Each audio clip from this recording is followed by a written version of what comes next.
Bonjour à tous, aujourd'hui nous avons le plaisir de vous faire découvrir une nouvelle église du diocèse de Sées, les églises principales des 10 nouvelles paroisses, et aujourd'hui nous sommes dans le pays d'Ouche, plus exactement en centre-ville à l'Aigle, et nous allons découvrir l'église Saint-Martin de l'Aigle, l'église principale, en compagnie de Guy Dallet. Guy Dallet, bonjour. Bonjour. Je vous laisse vous présenter, puis peut-être aussi présenter l'association dont vous êtes membre. Alors je suis membre de l'association qui s'occupe de l'église Saint-Martin en son quartier, la DSM, qui a pour but de valoriser l'église, les connaissances autour de l'église. Actuellement nous avons un gros projet, c'est la remise en état de notre orgue. Et c'est quand même quelque chose d'assez important actuellement. On espère le mener à bien d'ici à l'année prochaine. Donc c'est un orgue Cavalier-Coll qui va nécessiter un peu plus de 200 000 euros de frais pour sa remise en état. Voilà. En tout cas, le projet est sur les rails. Le projet est sur les rails actuellement avec le concours de la mairie et puis on espère aussi des fonds de la part de mécènes. Forcément, on a besoin de beaucoup d'argent. D'accord. Alors on va présenter cette église Saint-Martin qui, au moment où nous tournons et nous enregistrons pour la Web TV, pour la radio RCF sur Clé de voûte, est en travaux, des travaux importants là aussi. Oui, actuellement, il y a des travaux qui sont engagés sur toute la travée sud. Donc des travaux ont eu lieu déjà l'an dernier. La deuxième partie a lieu cette année. Donc c'est des travaux qui concernent bien entendu toute la façade, puisqu'on peut voir que la partie qui a déjà été faite est quand même parfaitement rénovée, et également sur l'ensemble de la toiture. Donc la travée sud, c'est la travée la plus récente, elle date des années 1650. Donc sur cette façade-là, seule est extrêmement ancien du XIIe siècle, la partie en grison, le clocher en grison qui se trouve juste à la gauche. Là. D'accord, ça a toujours été l'église principale ici de l'Aigle. Ça a toujours été l'église principale de l'Aigle, puisque l'église Saint-Jean au départ n'était qu'une chapelle de cimetière, et l'église Saint-Barthélemy, dont l'antériorité, la construction est peut-être un petit peu antérieure à celle-là, mais on ne sait pas exactement. Était sur un quartier qui était quand même excentré de l'Aigle. On va rentrer dans cette église Saint-Martin de l'Aigle. L'appellation Saint-Martin, je suppose que c'était courant à l'époque. Oui, je crois que c'est un des saints qui est le plus nommé dans les églises de France. Du coup, évangéliser la Gaule. Alors on rentre, on est vraiment au cœur de la ville.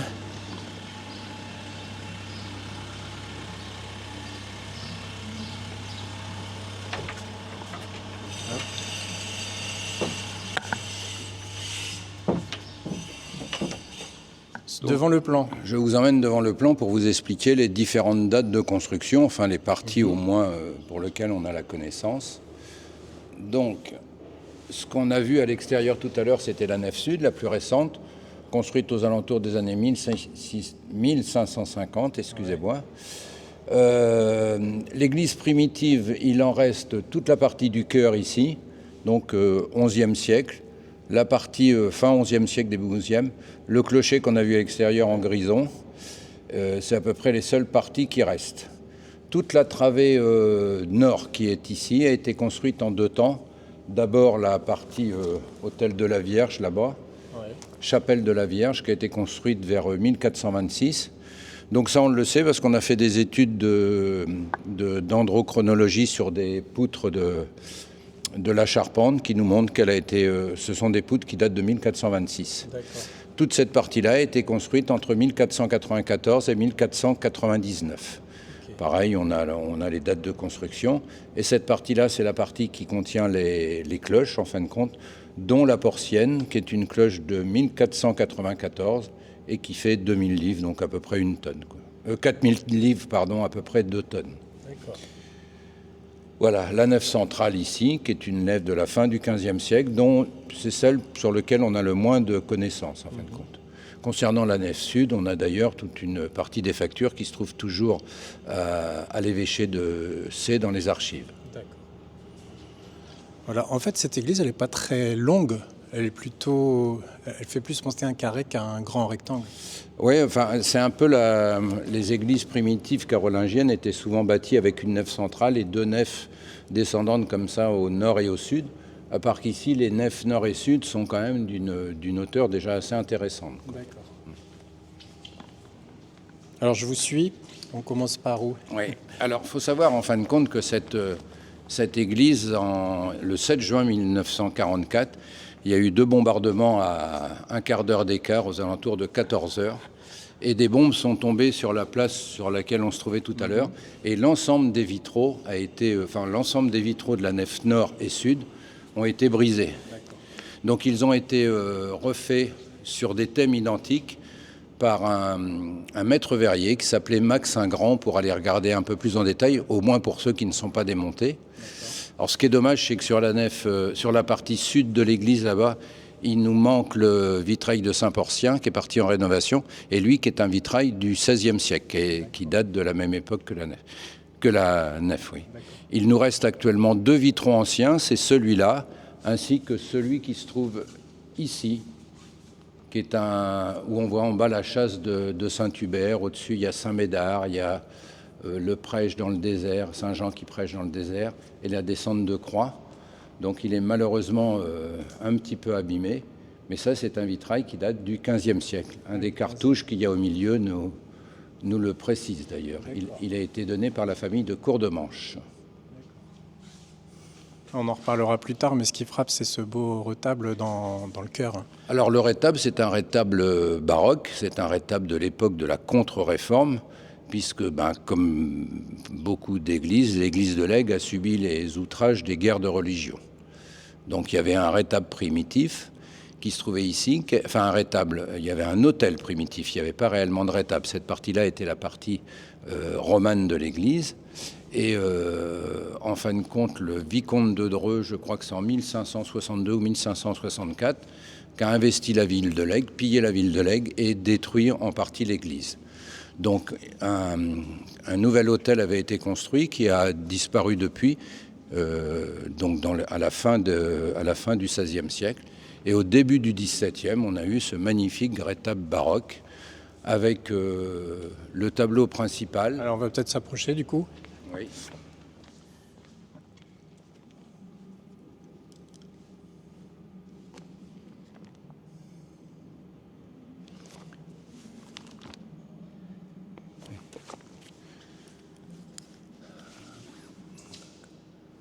Alors le rétable qu'on a ici, le tableau central, est un tableau attribué à Simon Vouet. On ne sait pas trop si c'est un tableau de Simon Vouet ou de Lebrun. Enfin, il est attribué à Simon Vouet. Et il porte les armes en bas à droite et on voit le cartouche du premier marquis de l'Aigle. Donc milieu du XVIe siècle. Du XVIIe siècle, pardon. On a 4 statues. Il y a un Saint-Sébastien à gauche. Il y a à côté un Saint-Martin. De l'autre côté, Saint-Porcien. Et pour finir, avec son chien tenu par un angelot. Non, c'est pas le chien qu'on voit, c'est la cuisse, en fin de compte, de Saint-Roch, qui est un saint pestiféré. Donc, Saint-Roch et Saint-Sébastien sont des saints qui étaient évoqués à l'époque des pestes. L'Aigle a subi, comme l'ensemble de notre pays, des pestes, dont la dernière remonte aux alentours des années 1640, au début du règne de Louis XIV. Avec un très beau tabernacle également. Oui, l'ensemble est quand même effectivement assez joli et assez impressionnant. En se retournant, on peut peut-être reciter à nouveau cet orgue Cavaillé-Coll qui est en fait en 2 parties pour laisser passer un vitrail. Hein. Oui, c'est ça. En fin de compte, c'est le prêtre qu'on avait, l'abbé Girard, qui en 1936 a décidé de couper le buffet d'orgue, donc c'était quand même assez audacieux, pour pouvoir mettre en valeur un vitrail qu'il venait de faire réaliser par Louis Barillet, qui représente, alors là on a le lustre qui nous gêne un petit peu, qui représente les 8 tons de la musique grégorienne. Donc le soir, quand on a la chance que le soleil éclaire en plein le vitrail, c'est magnifique. Et donc il y a pas mal de concerts tout au long de l'année hein, en lien avec le projet de restauration de l'orgue. Hein. Tout à fait, il y a un certain nombre de concerts qui sont organisés par la DSM afin justement de contribuer à la réfection de l'orgue qu'on a ici. Donc la liste des concerts est accessible sur votre site internet. Sur notre site internet, exactement. C'est ça. Voilà, Cavaillé-Coll, c'est quand même la Rolls des orgues. Hein. Tout à fait, c'est la Rolls des orgues. Surtout que celui-là est un... Alors moi je ne suis pas un grand connaisseur en orgue, mais je sais que Hartmann, qui a été successeur de Cavalier-Coll, a fait placer un 3e clavier en 1984. Donc c'est quand même un orgue assez exceptionnel. D'accord. Et donc là, il est un peu en mauvais état, enfin, il faut vraiment le restaurer. Disons il a plus de 100 ans. Hein. Il faut réellement le restaurer. Oui, il a fêté ses 100 ans l'an dernier. Il faut réellement le restaurer. Les tiroirs coincent un peu. Enfin, je vous dis, je ne suis pas expert en la matière, mais... Je suppose que les variations de température, l'humidité, ça ne doit pas être très bon non plus. Comme d'habitude, oui, bien entendu. Tout ça, quand même, ça ne les épargne pas, nous. Voilà. Guy Dallet, merci. On se quitte là pour aujourd'hui dans cette émission Clé de voûte sur RCF en partenariat avec la Web TV du diocèse. On se retrouvera la prochaine fois pour poursuivre la visite guidée de cette église Saint-Martin de l'Aigle.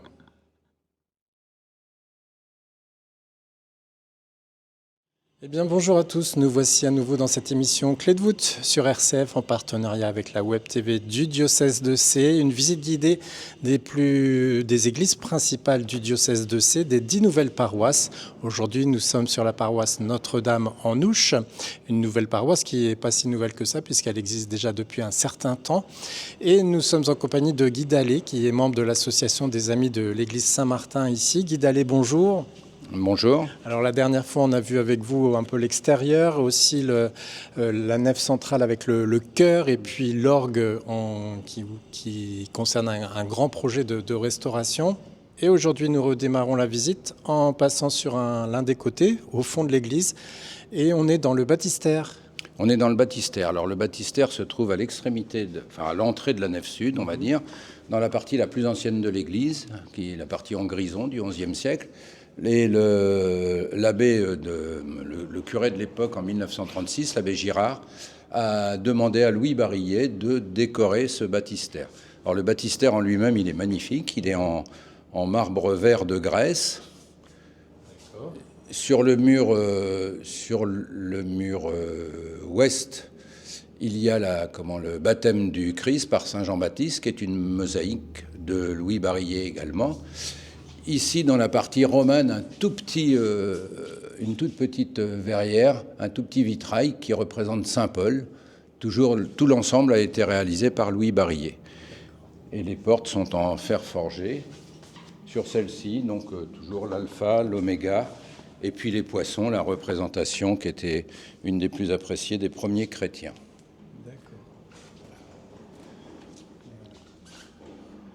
D'accord. Et puis l'oméga. Voilà. Je suis le commencement et la fin. Donc au-dessus de nous, alors c'est assez marrant, il y a un grand tableau qui représente Saint Jean-Baptiste sur ses vieux jours, en train d'enseigner, Saint Jean, pardon, en train d'enseigner en fin de compte à ses disciples. C'est un tableau qui a été offert par l'empereur Napoléon III en 1863-1864, je crois. Donc il a été placé ici. Donc lui, il n'a pas subi les outrages du bombardement. Et par contre, tous ces vitraux là, de la nef sud ont été commandés par des fonds privés. En fin de compte, l'abbé Girard, à l'époque, avait pris son bâton de pèlerin pour aller chercher, si je puis permettre l'expression, pour aller chercher de l'argent un peu partout. Donc ce sont les Aiglons qui ont payé, en fin de compte, leurs vitraux. Alors il a fait appel à un maître verrier qui s'appelait Max Ingrand. Max Ingrand, c'est un grand maître verrier, on le retrouve à Sao Paulo, on le retrouve dans la chapelle du château de Blois, par exemple. Et il a passé quelques années en Allemagne durant l'occupation. Il était prisonnier en Allemagne. Ça se ressent un petit peu, je trouve, dans certains de ses vitraux. Donc ici, c'est le Christ, le sermon sur la montagne, en fin de compte. Et en dessous, on voit les réprouvés, les persécutés, etc., qui sont représentés ici. Là, on retrouve la partie du haut, c'est le jugement dernier. On voit Saint-Michel à côté du Christ. Et en dessous, tout en bas, on voit la représentation des 7 péchés capitaux. Alors, je ne vous les citerai pas tous les 7, parce qu'ils sont nommés. On oubliait toujours un. Mais là, ils sont marqués orgueil, luxure, paresse, etc. D'accord. Donc ça, ce sont des vitraux qui datent de 1947. Donc l'abbé Girard n'avait quand même pas perdu de temps pour... C'était assez rapide en Ça a fait. été très rapide, oui.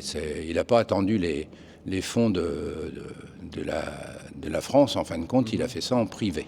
Par contre, si on lève les yeux Alors, au si niveau on des lève clés les de yeux, voûte, on voit, c'est quand même magnifique. Exactement. Ça. Les clés de voûte sont magnifiques. Juste au-dessus de nous, la clé de voûte qu'on voit là, je ne sais pas si vous arrivez à bien la zoomer, parce que c'est, en fin de compte, Saint-Martin. D'accord. Saint-Martin, lors de son passage à Amiens, où il rencontre un pauvre, il partage son manteau en deux, puisque étant officier de l'armée romaine, il n'était propriétaire que de la moitié de son pactage, donc il donne la moitié qui lui appartient à un pauvre. Et la nuit suivante, le Christ lui apparaît vêtu de la chape qu'il venait de donner aux pauvres. Et la vocation de Saint-Martin démarre là, et il va évangéliser la Gaule. C'est toujours impressionnant ces sculptures, on a l'impression qu'elles vont tomber. Oui, les pendentifs et tout là. Ouais.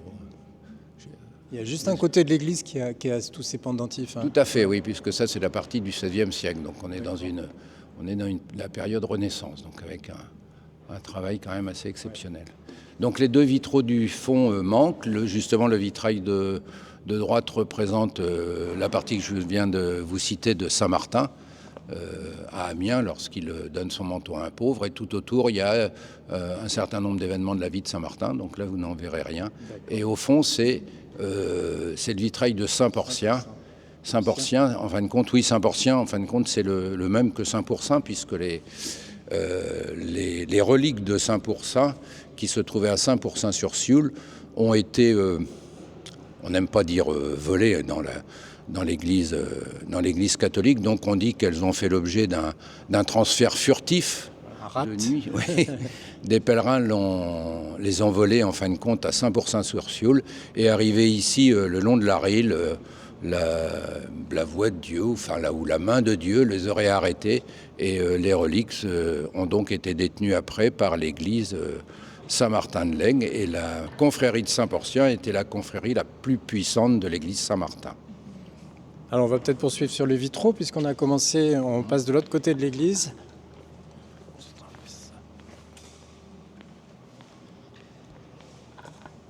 Toujours en compagnie de Guy Dallet, qui est notre guide. Alors on passe sur l'un des côtés du maître-autel. Peut-être un mot, on a quand même des petits retables latéraux. Hein. Oui, on a des petits retables latéraux. Alors ici, ça avait été décoré d'une manière un petit peu pompeuse par tout le matériel de l'époque saint-sulpicienne, on va dire. L'abbé Girard a retiré tout ça quand il est arrivé en 1922, et il a remplacé ça par des autels tombeaux qu'il a retrouvés dans les communs de l'église, on va dire. Donc, avec un petit orgue là original, qui a une forme particulière. Oui, petit orgue là qui est utilisé, qui peut être utilisé en l'absence du grand orgue. Il fonctionne en règle générale, on utilise le grand orgue dont je vous ai parlé tout à l'heure. Donc là, on est plus quand même dans une chapelle peut-être dédiée à la Vierge Marie. C'est une chapelle qui est dédiée à la Vierge. Là, c'est la chapelle qui date de 1426, qui avait été financée entièrement par la famille de Courdemanche. Alors, ici, d'ailleurs, il y a une Vierge à l'enfant qui est ancienne, qui est une Vierge en bois polychrome du XVe siècle. Ici, donc, on a le vitrail de la crucifixion. Donc là, on est passé sur la travée nord. Alors lui, il n'est pas au nord, il est à l'est. Mais vous voyez que les couleurs utilisées sont plus des couleurs chaudes comme on avait de l'autre côté. Là, on est sur des verts, des rouges, des verts, des bleus principalement, quoi. La crucifixion, elle est magnifique. On voit le Christ qui est pratiquement en position de Christ rédempteur, qui regarde en fin de compte l'ensemble de ses fidèles. Avec une immense couronne d'épines. Ouais. Donc toujours, c'était le thème qui était déjà abordé sur les vitraux anciens. Ça faisait partie du cahier des charges de l'abbé Girard. En fin de compte, on refait les vitraux, mais on le refait en utilisant les thèmes qui étaient déjà utilisés. D'accord. Alors on se tourne un petit peu vers un autre vitrail. Donc là, on est toujours sur un vitrail de Max Ingrand. Donc là, c'est les mystères glorieux. Tout en haut, on voit la colombe du Saint-Esprit, là, Donc là, on est sur une partie, c'est du gothique flamboyant. Hein. C'est 15e siècle, on est sur des lancettes, des flamèches, des choses comme ça. Voilà, on se déplace un petit peu dans l'église Saint-Martin de l'Aigle vers un autre vitrail. Donc là, on est sur le thème, là, c'est les mystères heureux, c'est la naissance du Christ, c'est l'Annonciation, c'est le Christ au temple, etc. Alors, toujours sur des mêmes tons et les mêmes couleurs. Donc là, on les voit bien puisqu'on a la chance qu'aujourd'hui soit à peu près ensoleillé. C'est vrai que ça donne une chaleur particulière à l'église. D'un côté, les rouges, là, qui donnent beaucoup de lumière. Les jaunes. Ouais. Donc là, c'est l'arbre de Jessé, en fin de compte, avec tous les rois successeurs de David, en fait, qui sont représentés là, de Max Saint-Grand. Et là, on va tomber sur on a affaire à des vitraux beaucoup plus anciens, enfin, pour l'un, du moins, celui dont je vous ai parlé tout à l'heure, donc qui est un peu abîmé, malheureusement, la châsse de Saint-Hubert, où on voit le Christ qui apparaît à Saint-Hubert entre les bois du Cerf. Au-dessus, on a la légende de Saint-Nicolas, à gauche. Au centre, le prêche dans le désert, Saint-Jean qui prêche dans le désert. Et à droite, une descente de croix. Ouais. Donc là, on ne voit pas bien, mais dans la cartouche de gauche, on voit que c'est Nicole de Courdemanche qui a offert ce vitrail dans les années 1440 ou 1450 à peu près. Ici, on a affaire à un autre vitrail beaucoup plus récent. C'est un vitrail de Jean Barillet, donc le fils de Louis Barillet, qui représente les trois grands saints normands, Saint-Lanfranc, Saint-Évroult et Saint-Anselme. En dessous, il y a le miracle des hosties.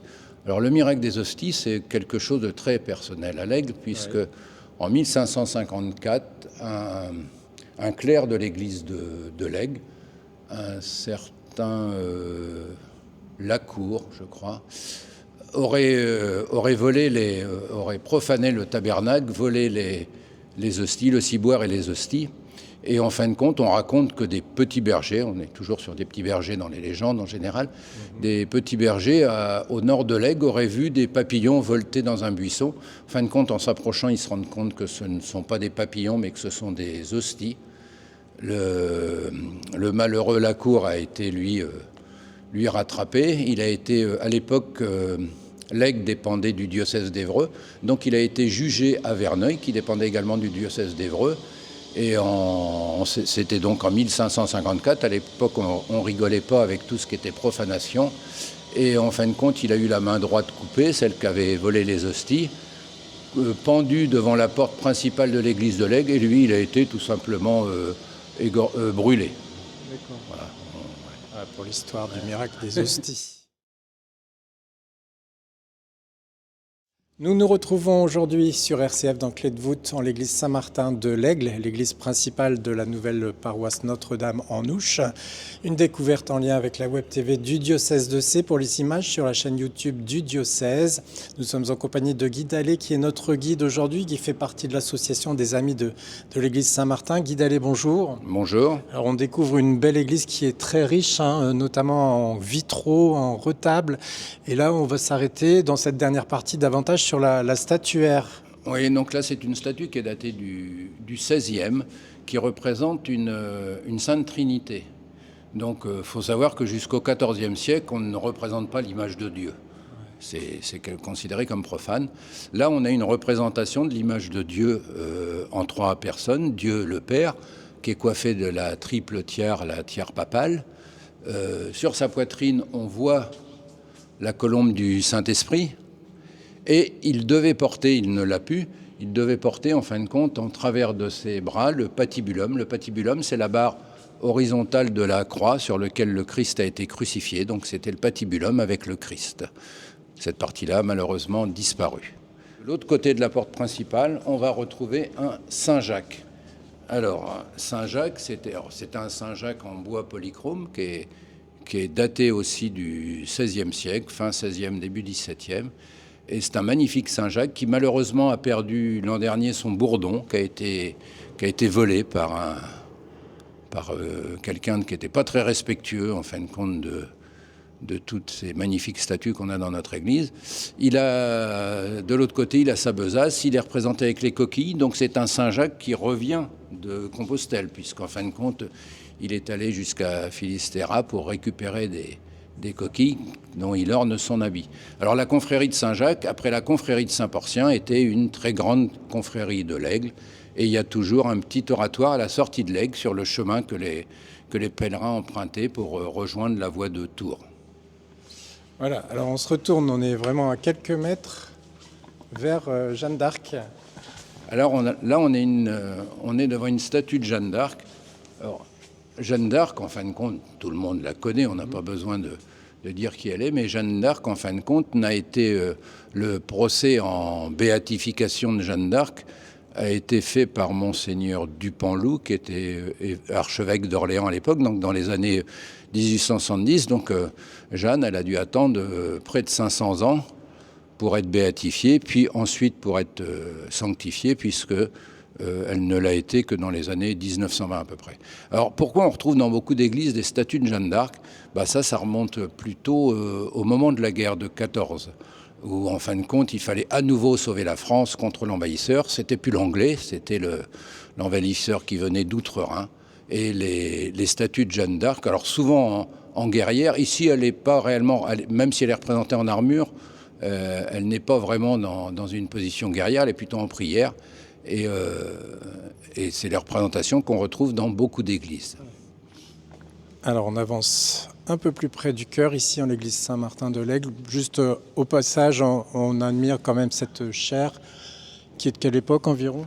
Certainement j'avoue que je ne sais pas exactement, certainement du début du 19e siècle. Hein. Peut-être 18e, mais plutôt début 19e. D'accord. De l'autre côté, par contre, on a un magnifique Christ, une crucifixion qui est une œuvre de Lambert Rucki. Alors Lambert Rucki, c'est un artiste du début de la première moitié du XXe siècle, qui à une époque a partagé sa chambre avec Modigliani. Donc c'était d'ailleurs un petit peu comme Modigliani l'était, c'était des artistes un peu maudits. Hein. C'était des gens qui s'adonnaient à l'alcool, à tout ça. Bon, peut-être n'aurait-il pas créé des œuvres aussi belles s'il ne l'avait pas fait. Alors, on lui doit également deux statues qu'on va aller voir, une de Sainte-Thérèse et une de Saint-Antoine. Alors, on s'approche peut-être d'abord de Sainte-Thérèse. Ouais. Alors, la statue de Sainte-Thérèse, c'est une Sainte-Thérèse de Lisieux. Et Sainte-Thérèse, c'est une statue en cuivre repoussé, en fin de compte. Ah oui, c'est du cuivre, parce que de loin, on pourrait dire c'est du bois, mais non. Non, c'est du cuivre. Alors, c'est vrai qu'elle est... C'est impressionnant parce qu'en fin de compte, le travail du cuivre de cette manière-là, c'est quand même un travail assez exceptionnel. Et on ne la voit pas beaucoup comme ça, Sainte-Thérèse, parce que c'est quand même une forme assez simple, j'allais dire basique. Hein, oui, c'est une forme assez basique, très filiforme, comme beaucoup d'œuvres de Lambert Rucki. Hein. Il fait des œuvres, vous allez voir le Saint-Antoine qu'on va regarder après, c'est pareil, il est étroit, Saint-Antoine. D'accord. Alors Saint-Antoine, il est où ? Saint-Antoine, il est là, il tient l'enfant. Ah, voilà. Il tient l'enfant. Alors, c'est vrai qu'il est très aussi filiforme. Alors là, ça s'explique déjà aussi un peu. Or, ça s'explique dans les deux cas d'ailleurs, parce que là-bas, c'est du cuivre, donc il fallait quand même des feuilles de cuivre relativement importantes pour faire toute la déformation. Et là, en fin de compte, on est dans un Saint-Antoine qui est fait dans un bois d'un arbre fruitier. Donc il fallait déjà un bel arbre pour faire une statue comme ça. Je pense que là, c'est aussi ça qui a pu pousser Lambert Rucki à faire une statue étroite comme ça, mais qui est magnifique. Avec une description là aussi assez originale, Saint-Antoine tient un livre, sans doute la Bible ouverte, les évangiles, et il y a le Christ enfant posé dessus. Hein. Exactement, oui. Alors il est peut-être aussi dans une position très étroite comme ça pour échapper aux tentations, quoi. Alors c'est un plâtre, mais c'est un plâtre de Léon de Rivier qui représente une Vierge de douleur, une descente de croix, donc la Vierge avec le Christ. Léon de Rivier, c'est un artiste, pareil, de la première moitié du XXe siècle. Si vous voulez voir ce qui est peut-être la plus belle œuvre de Léon de Rivier, il faut vous rendre à Strasbourg et voir le monument aux morts, où on voit une France qui pleure ses enfants, puisqu'elle n'a pas un soldat dans les bras, mais deux, un Français et un Allemand, qui montrent en fin de compte la folie de la guerre et la réconciliation des peuples. C'est magnifique parce qu'en plus, c'est là-bas à Strasbourg, c'est un monument aux morts qui ne montre pas un soldat glorieux en plein combat, mais qui montre une mère ayant perdu ses enfants, ce qui est quand même une image qui n'était pas assez inattendue à l'époque et qui n'était pas toujours très, très appréciée d'ailleurs. Là, on est au XXe siècle, on aurait pu croire que c'était beaucoup plus ancien comme oui, style. Oui, tout à fait, parce que le style est quand on voit la représentation de la Vierge, c'est des représentations qu'on va plutôt trouver au XVe, XVIe siècle, des représentations comme ça, quoi. Voilà, donc là, on en a terminé pour le statuaire. Alors, il y a des magnifiques statues, mais malheureusement, elles ne sont pas très visibles. Elles couronnent la tour de la travée sud. Donc à l'extérieur. Donc à l'extérieur, oui. Et il y a quand même 8 couronnes, il y a 8 statues dans des niches, 10 statues dans des niches qui ont été faites par l'abbé Girard, dans des niches qui n'ont certainement jamais été occupées sur la travée sud. D'accord. Donc qui sont à l'extérieur et qui, elles, sont beaucoup plus visibles par contre. D'accord. Donc on peut aller les voir. Oui, c'est possible. On peut essayer, on va ressortir. Alors il y a beaucoup de travaux, il y a beaucoup de bruit.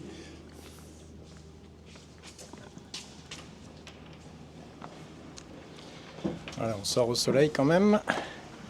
Alors toutes ces statues-là ont été faites par... Alors il y en a de Jensen, il y en a de Lambert-Rucki, il y en a de Martin et il y en a deux de Paul Belmondo, le père de Jean-Paul. Malheureusement, elles sont sous les échafaudages. Elles sont sous les échafaudages, donc on ne les verra pas. Alors ça, c'est des statues qui ont été posées, pareil, en 1947, dans des niches qui n'en ont certainement jamais contenu, en fin de compte. D'accord.